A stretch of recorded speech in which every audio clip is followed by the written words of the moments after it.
everybody, and welcome back to more Political Excess. Today, let's take a look at my prediction for the upcoming governor's election. Of course, there's still a lot of time, not a lot of polling in many of these states. Nominees are not known. Some of these ratings are borderline, but let's go through if the election were held today. So, these safe Democratic states over a 10-point margin.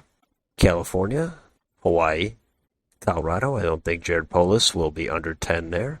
Illinois, I think that could get under 10, but for now, I'll keep it at safe. New York, Massachusetts will flip for the Democrats. Without Charlie Baker, I don't see how the Republicans can get that under 10 at this point. And Rhode Island, if I see some polling that shows Dan McKee is in any trouble, or any of his primary challengers, maybe it gets under 10, but for now, I'm keeping that at safe.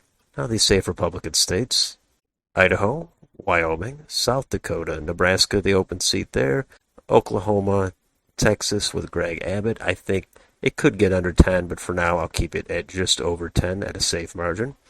Arkansas, Tennessee, Alabama, South Carolina, again that could get under 10. For now, keep it at above 10.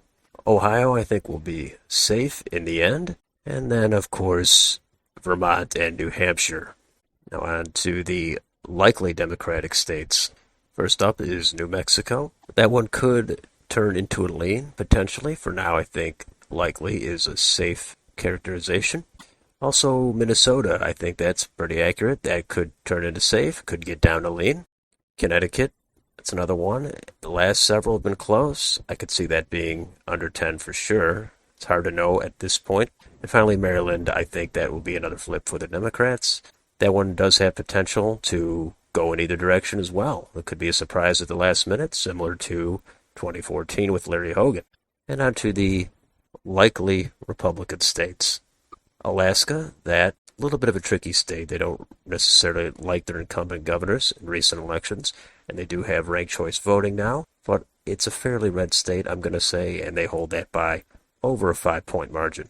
Iowa, that's borderline safe, but I think Kim Reynolds will probably comfortably hold that seat. And Florida, I think that one could be a safe margin as well. For now, given the history of Florida having narrow elections, I'll keep it at a likely margin.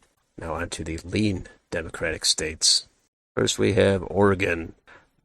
It's been with the Democrats for a long time. It's possible someday it will change. It could be this year. It's going to be an open seat. It's a Republican environment.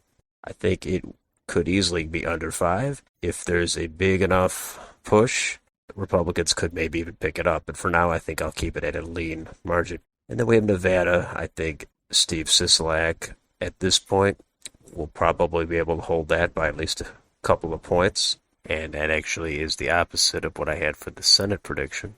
So that would be a split ticket state there for Nevada. And then finally we have Maine. I think Janet Mills will probably be favored. Paul LePage might make it interesting for sure. But right now I put my money on Janet Mills. Things could change in the future. And the lean Republican states. Arizona. Now that state, I think that it will probably stay in the GOP column. It's an open seat. There's a primary, but given the environment, I'm going to say that the Republicans hold on there. And then also Georgia, I think it'll probably be Brian Kemp, and they probably will stay with the Republicans in this particular cycle. And finally, on to the tilt Democratic states. These are generally going to be under a point or so. And for the Democrats, I have Michigan. I can see Gretchen Whitmer holding on there narrowly. Very subject to change, of course, but for now I think she would narrowly hold on to that seat. And then the remaining states are tilt Republican, and they are Kansas. I think that Republicans should flip that, and it will be close. I think they're probably underestimating the incumbent Laura Kelly at this point, but I still think she'd be defeated.